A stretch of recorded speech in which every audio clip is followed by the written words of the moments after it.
suba. très bien dinañu ñëw également ci ministre de la justice li mu wax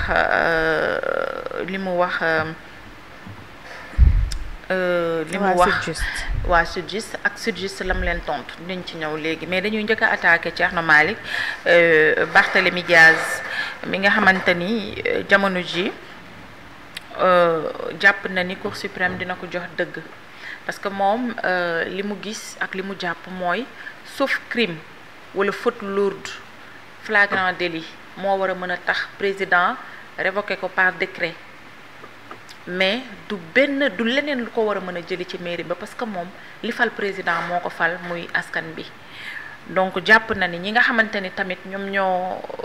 def par force muy préfet bi lettre ba jóge ci préfet bi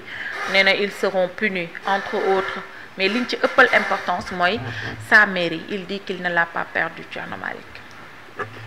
waaw xam nga Barthélémy Diaz moom c'est Barthélémy Diaz souvent il vient il fait du Barth comme il l'a encore fait hier il a encore fait du Barthélémy Diaz mais man je trouve quand même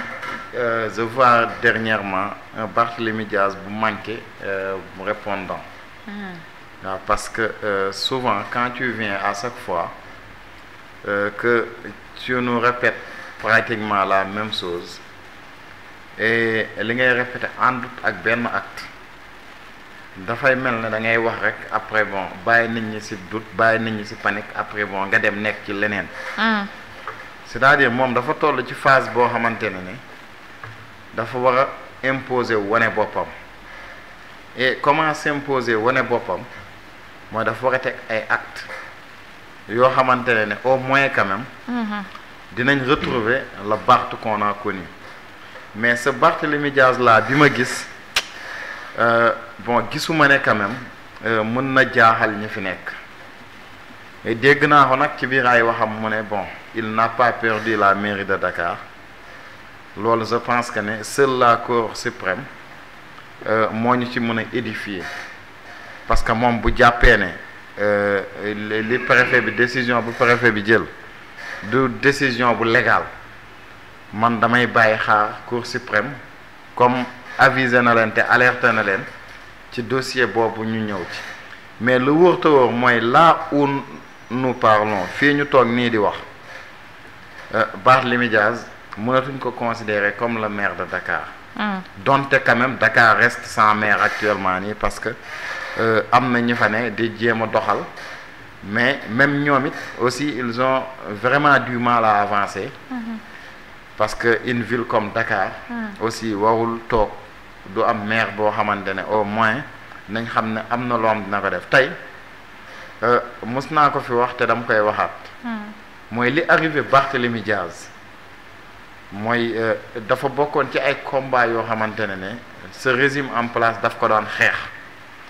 ci jamonoy Macky Sall ba ne Macky Sall dafa bëgg a nangu mairie bi ci Barthélémy Diaz et malheureusement Macky Sall ne l'a pas fait mais ñoom ñu doon xeex ak Barthélémy Diaz àndoon ak Barthélémy Diaz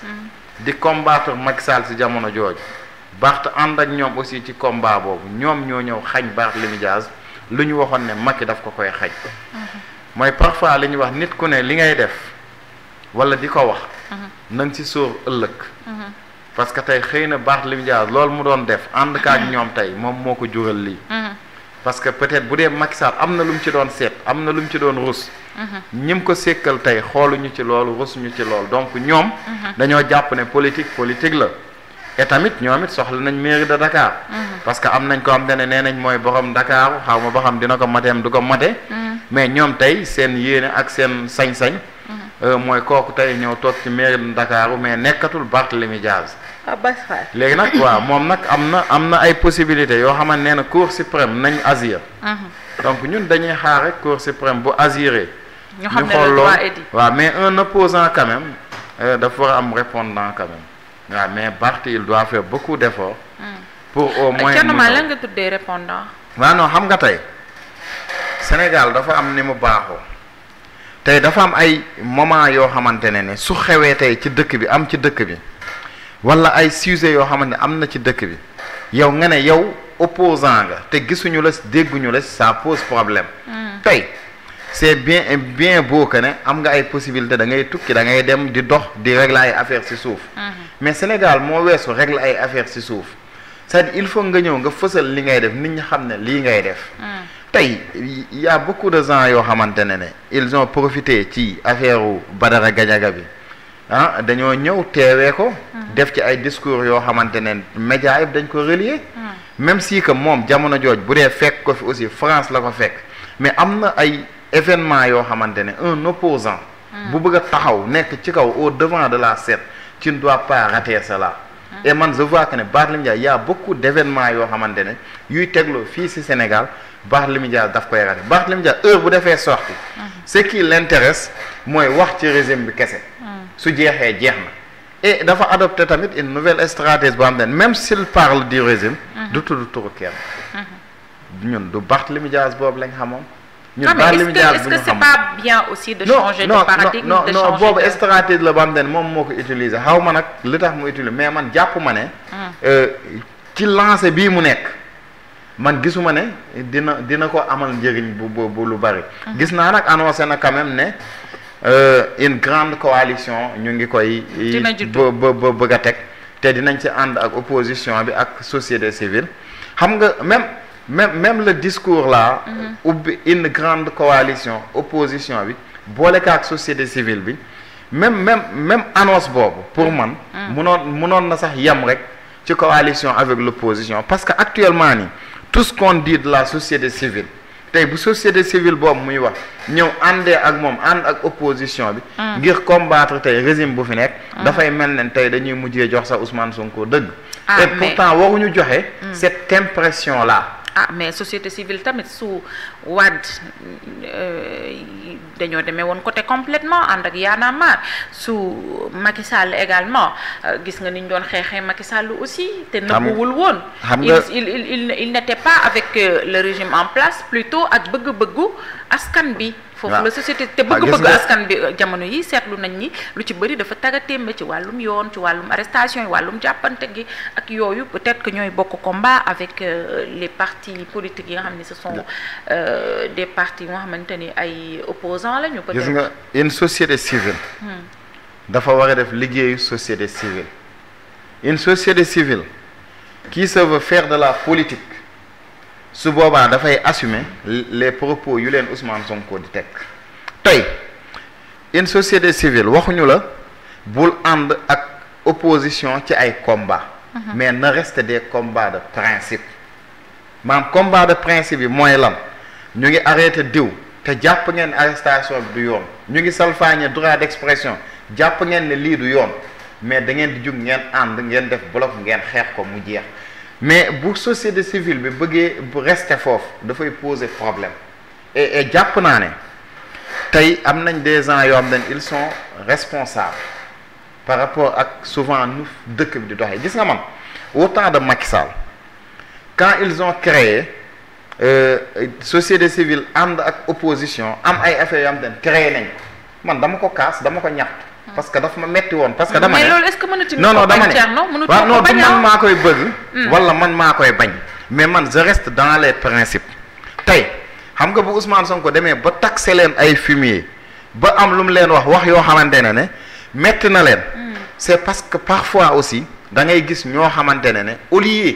de def travail société civile dañuy dem di def travail opposition ñun y avait un moment donné même la presse dugoon nañ ci benn jeu boo xamante ne amul leen woon njëriñ te nekkul woon seen rôle et finalement lan lañ ci gis les conséquences tey ñu ngi koy gis nga àdduna boo ci nekkee c'est-à-dire tey boo mënee ay combat il faut rester dans les combats de principe nga bu combat de principe jeexee nga dem defi leneen tey su nekkee da nga am envie dem defi politique amul kenn ku la ko mën a empêcher mën nañ dem ñu dem defi politique tey Barthélémy Dias am na xëy na ñim ko bëgg a àndal mais nañu prudent